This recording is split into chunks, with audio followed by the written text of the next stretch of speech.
how do you create active engagement in your life, in your company? You know what? First, by being an example.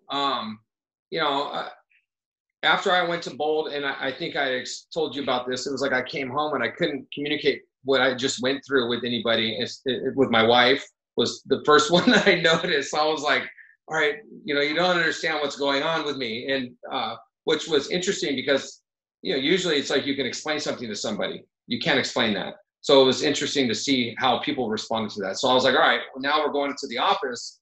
People need to go through this. And, you know, there's a book that I read. It was called Extreme Ownership. And it was by the SEAL team guys, right? And I'm like, all right, it was interesting because they talked about leading up the chain. And basically, if you're in a position, take ownership of that position. And if you have people above you that don't understand, you know, what exactly you're doing or what the option, talk to them and educate them on how to make this better. And I was like thinking about, okay, well, if everybody had that mindset in my company, in our company, basically, it was like, we would be on a whole nother level.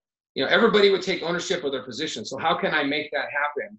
And I was like, well, first thing, I'm going to send everybody to Bold, you know? So that was like my first idea. And I'm like, all right, well, if they go there, then they'll understand exactly what I'm talking about or how I feel about this whole situation, which was cool. So I sent 3 people, of course, right? Well, now it's kind of spreading throughout. So